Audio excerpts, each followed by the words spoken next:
Hello, this is artist Dana Haynes. And the topic I'm going to be talking about today was something I was listening to by another artist, and it has to do with the people around you and the support that you get. Not necessarily financially, but emotionally and behind you and believe in you.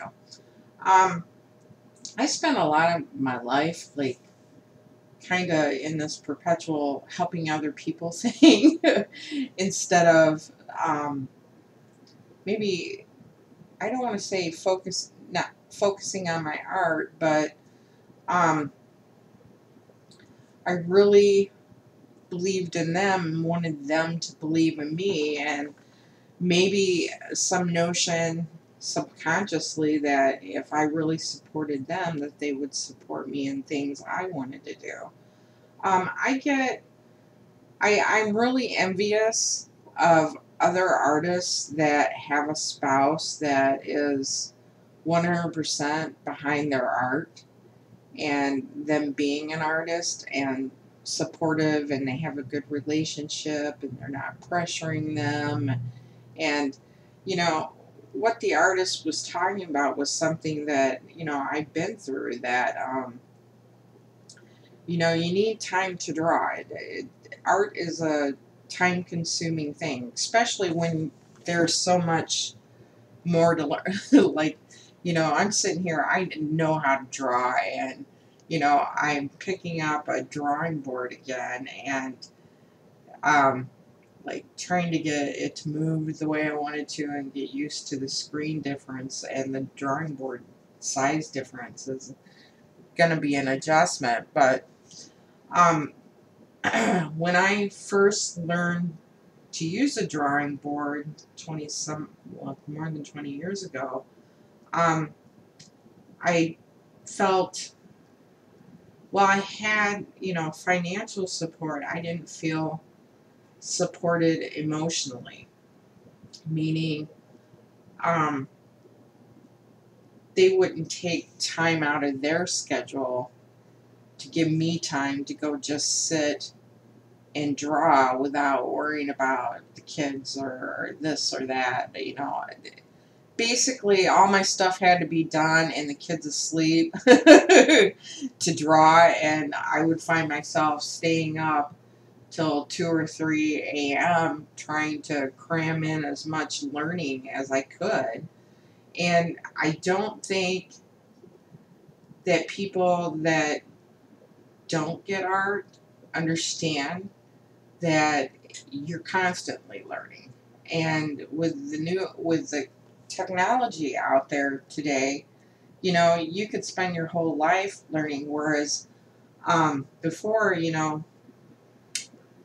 artists kind of, well, I mastered this skill and that's the only skill I have. And today we're expected, you got to do it all. If you want to be freelance, and or say, like in my case, I didn't go to art college, so I took the long way around to doing art. And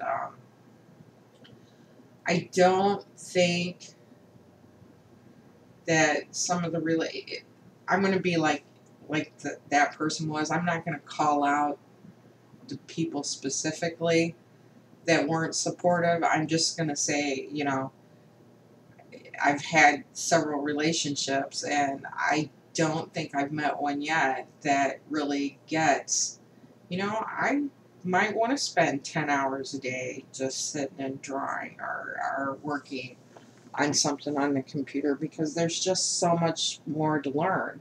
You know, um, it's one thing to do hand and eye coordination on with a pencil, and then turn around, learn contrast and values, and um, lighting and highlights and ambient lighting and stuff for painting, and using color. And there's just the traditional side of it is complex, and then you add the digital side of it, which I this cartoon I actually kind of set up.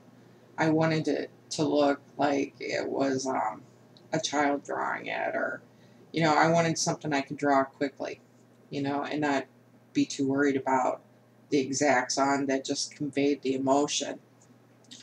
But I don't think, going back and looking at my life, that I really ever had that kind of support. That when I was younger and in grade school, and, you know, drawing what, you know, seniors were drawing or painting, that it was, oh, she's really good at that. And I had support around me. But I also didn't have to go get a job. I also didn't have to worry about, you know, food or the gas and electric bill and stuff like that. So, and I obviously, you know, I had a sibling, but, you know, I could take 4 or 5 hours out of my day, and if that's all I wanted to do, that was all I would do. So there was a point in there, you know, I just drew flowers, or, you know, when I was really young, I just drew Mickey Mouse stuff. I would wait for the book to come in the mail, and I'd redraw the whole book, you know, for practice or something when I was in grade school. So I would, you know, spend my whole weekend, which, you know, 2 days straight, just painting or drawing. And, you know, that kind of time in the adult world, unless you have a job doing it, is hard to come by with children and spouses and, you know, just having a social life. And I don't think a lot of people, I think well, here's an example.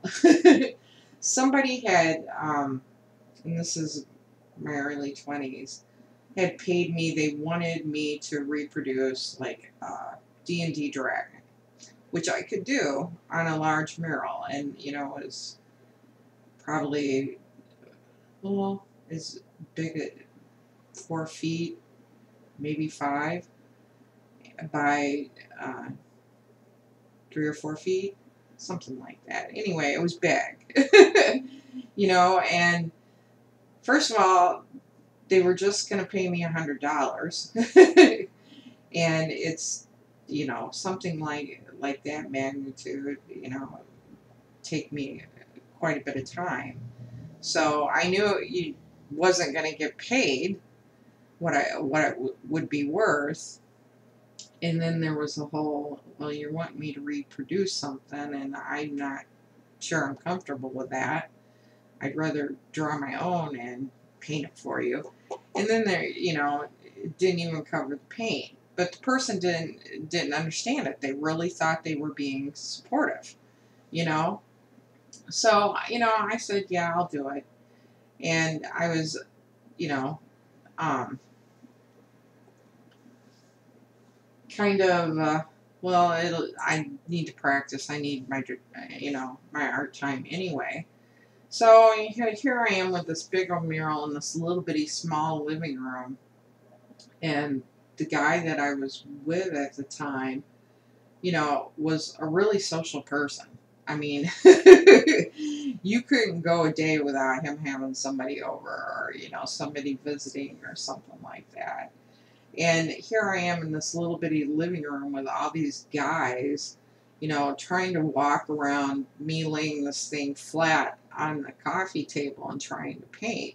And, you know, when you're doing art, you know, you're sometimes you go really slow because you want it to be perfect. And, you know, here they are, you know, trying to walk through the room, and they're bumping the artwork, and, you know, they're loud, and, you know, it wasn't a conducive atmosphere for actually sitting down and doing some artwork, at least not for me, you know.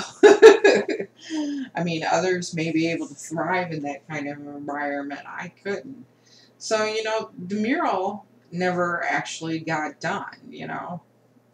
And I think I got maybe a third of it painted and kind of put it away. And I didn't really say anything, and I couldn't like put into words or my finger on it exactly what my problem was, you know, and I had never done art in a loud, busy environment before. And it wasn't even that, it was the constant interruption, you know, every 5-10 minutes, somebody breaking your zen and your train of thought and what you're doing, that you just kind of get frustrated and you give up. And I found myself through my lifetime just being with people that just didn't understand that.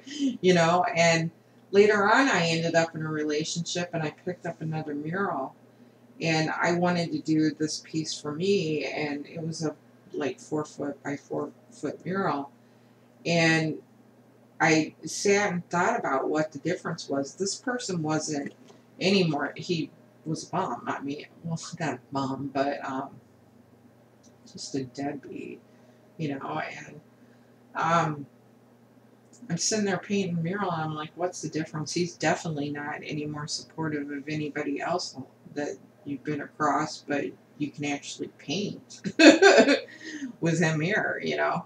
But the difference was the interruption, you know, and it's hard to convey to other people that, listen, I need a certain amount of space. I need a lot more time to myself than most people are comfortable. Most people, I find, just don't spend a lot of alone time with themselves, you know, whereas artists, you know, we need that alone time to get artwork done, to learn a new craft or a new skill, or, you know, study something, and it usually just doesn't translate well into other relationships. I grew up basically with set time, this amount of time I can do art in, you know, and I pretty much do my chores, and the rest of the evening was spent doing that until bedtime. So I'd spend 5 to 6 hours on art a day, you know, or pretty close to that. And but I was still very active. So, you know, some of these people that I were with, they were very active and very social, and I had that kind of balance when I was a kid, and then going into the adult world, trying to find other people that could understand my need. No, they were just social all the time, or they were busy all the time, or you know. And even the one person that I thought it'd work out with, I mean, he worked all the time, so, you know, me being at home working on something shouldn't have been that big of a deal. But, you know, also, he didn't give me any relief time to from the kids, which I love my kids and didn't mind spending that I just didn't have the same amount of time, or I was trying to, you know, run and, okay, I got an hour, I can do some artwork, and while the baby's down for a nap, and then he'll get up and I'll do dinner and do dishes or whatever, and then when he goes to bed, I'll do some art. You know, it just kind of, you know, I probably got more artwork or practicing done during that time period than others, but it was still a constant, just no set time to do art, you know. Well, is it making money yet? You know, and it just being about web design, and while I was learning all that, that's fine, but this constant pressure, I expect you to make money doing that, you know, and me just kind of going, you know, I'm trying to work in small children, learning new skills, um, learn this programming stuff, trying to keep up with my drawing skills. And luckily I haven't lost any, but I didn't gain any either during this time period. I was just kind of relearning something that I already knew how to do on a different medium. And so I didn't, to me, I haven't seen any improvement until, you know, my kids kind of grew up a little bit, you know, and I got in, and even the job I took in the creative field doing photography, you know, the hours are so long when you're managing a studio that going home and practicing traditional art, you just don't have time for it, you know? So I felt like this perpetual always behind and never getting enough done, even though I'm working my butt off, you know? And I don't think that other people that aren't artists and, you know, like really trying to better themselves and their skills or come up with something original understand. They just don't understand. I had like a filing cabinet that it was one of the tall ones. It was like 5 drawers, 6 drawers, stuffed to the rim of just ideas sitting there waiting for me to work on them. You know, I got this for this idea. You know, I just tossed them all. You know, because out of frustration, I'm never going to get to it. You know, nobody understands. And I don't, maybe it's where I live, that they're just maybe less creative people in this area or something. I don't know if that's true or not. Or I just haven't been around them. That, you know, the people I were around, they're really creative, like verbally and, you know, sharp wit and everything else. You know, you would think that they would understand, but they didn't. So, you know, if I'm envious of anybody, it's somebody that found the right relationship with somebody that was really understanding and okay and financially supportive of you doing your art and understanding it doesn't always translate into money. Sometimes it's just, it is a need. And if left alone, you know, I probably could, you know, develop the skills that I need to work at Disney or, you know, some of these gaming companies but, you know, even programming, when I did that, I was just like, you don't understand. I'm starting at the beginning of this, like, 50-page note, and I have to follow my train of thought all through that to make sure it's right. And when you come in and interrupt me in this just example, say on page 30, I've got to go back up to page 1 again and start all over and reread it. And so, you know, even programming is time consuming. So it's the only thing that's kind of translated into the same thing that artists are struggling with, is it takes time to work on this stuff, and it doesn't necessarily mean people are going to buy it.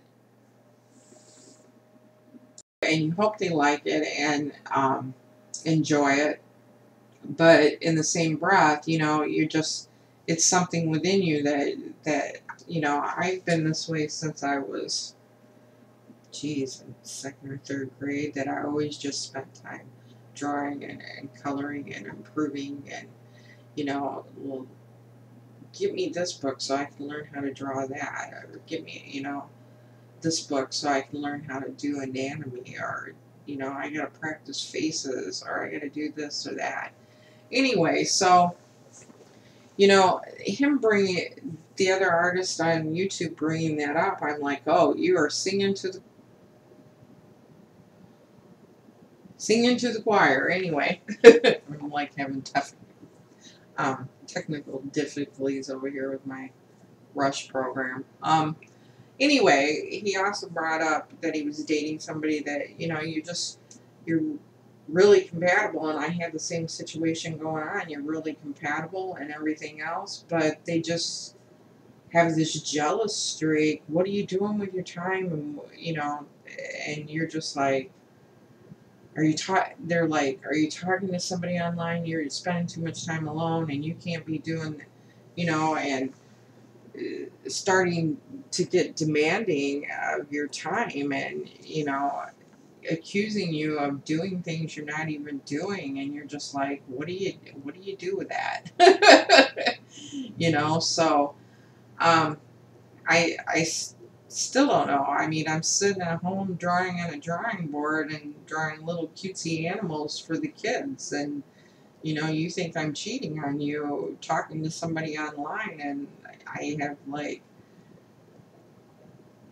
you're just dumbfounded when somebody does you that way, and you're just, so I guess, I have accepted that I'm just not everybody's cup of tea, and that a lot of people don't understand, and, maybe I, didn't understand my own frustration myself, because, you feel so different anyway, that you have this drive instead of coming home from work and watching TV, you're wanting to go in your room and shut the door and work on a drawing. And, you know, and even there were times that, yeah, I could watch TV and kind of paint or draw um, while it was on, and even the radio. There's times where I'll listen to music when I'm drawing or painting, but most of the time, it gets to a point where I'm really focusing on something that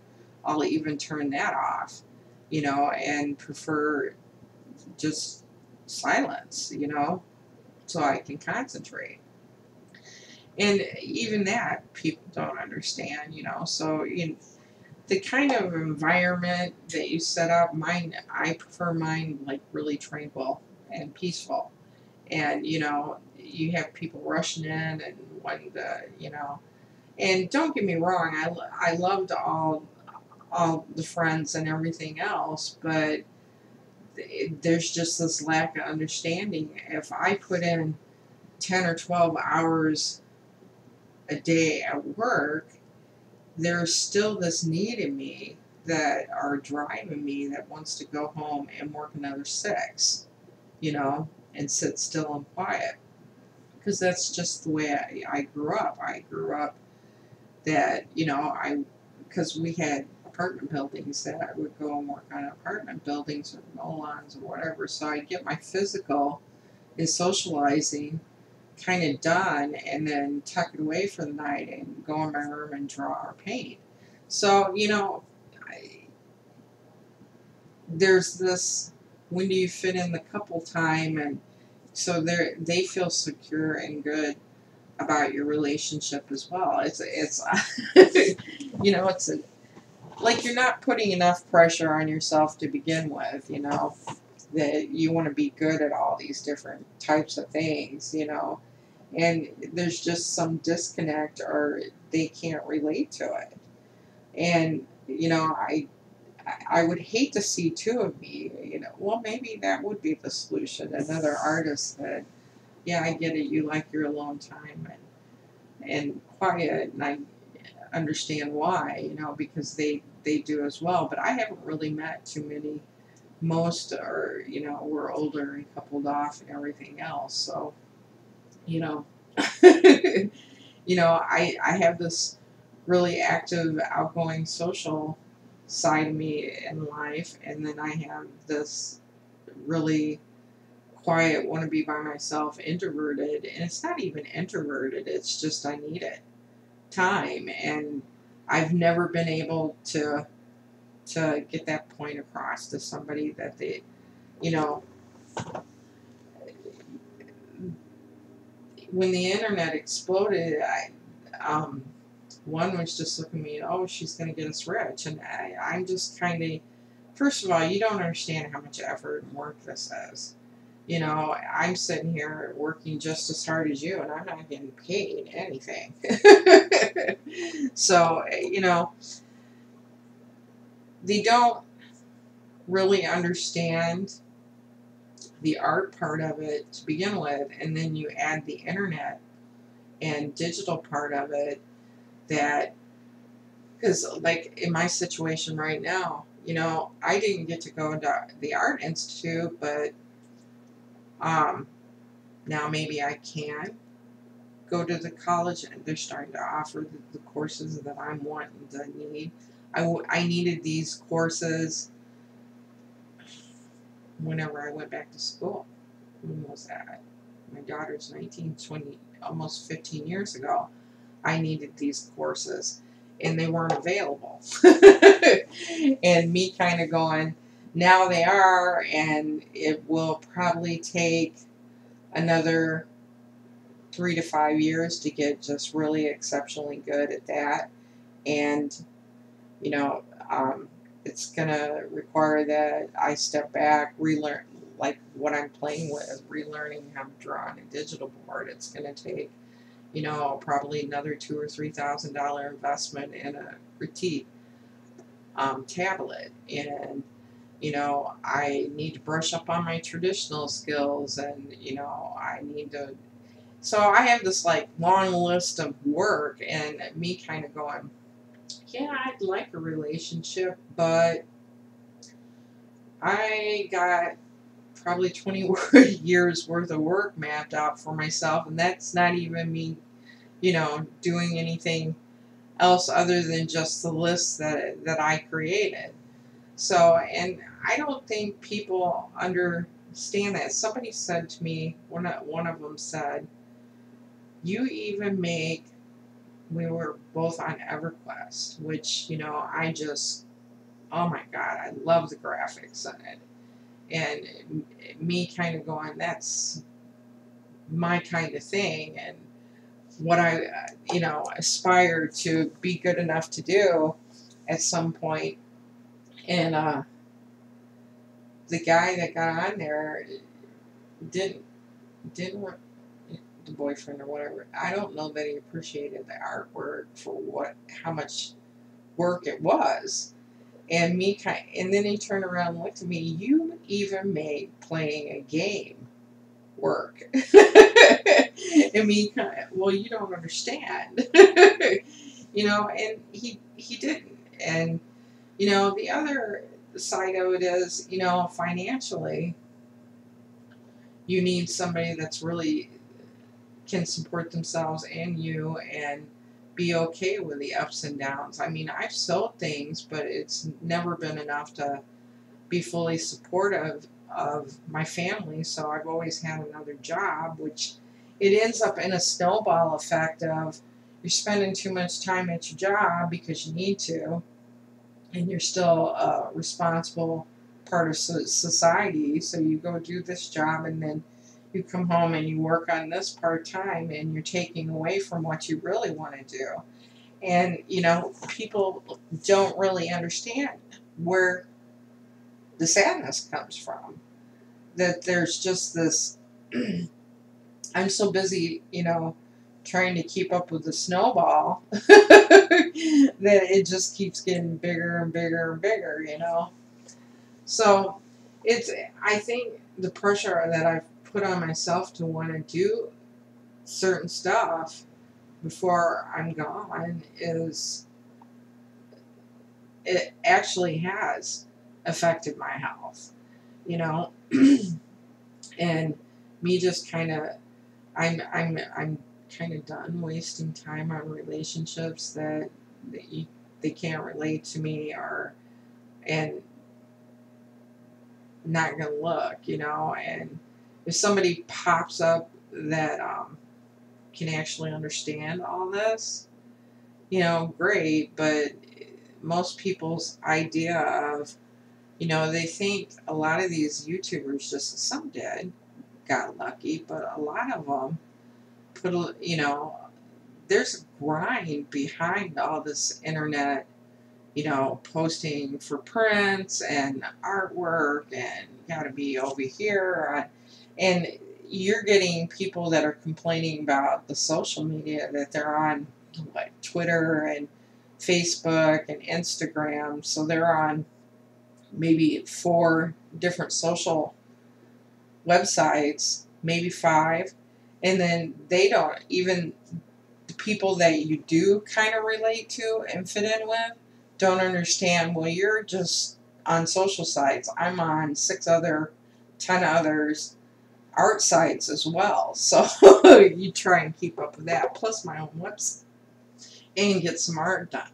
So it's just, I don't think, you know, most of my life that I've been with, they've been compatible on the social or the active side, but not compatible with me on the subdued, introverted, take some time to yourself sort of thing, you know. And I felt like I was perpetually behind, you know, like right around 20 years old. I just felt like, man, I shouldn't be doing this. I should be over here doing something else. I got to be working on this. And there was one point in after my first marriage that, you know, I hadn't drawn in 2 years or more, and I kind of sat down and I was going to draw my dog, and even that, you know, drawing didn't get done. So, you know, there was a part of me that, no, I have to put a stop to this. And I was actually kind of relieved when my dad bought a bar.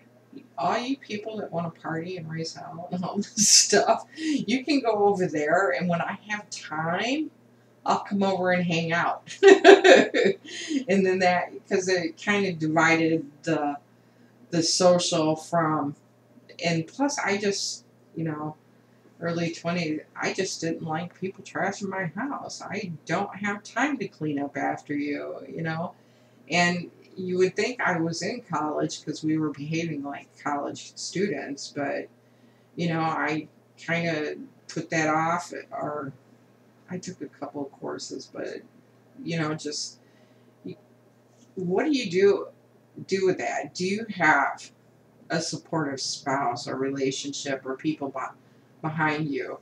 You know, even, you know, the people that think they're being supported, well, that's just your hobby, you know. And there's a part of me going, you know what, go ahead and go back to college, go and take the 2D, 3D, get the job, and then prove them wrong. And then there's another point, no, at this point, it's for your enjoyment, and you can play catch up so you don't feel like you're behind. Anyway, that's my 2 cents on relationships and artists and supportive people around you. If you have some advice in this arena, please leave a comment and let me know, and I'll see you on the flip side.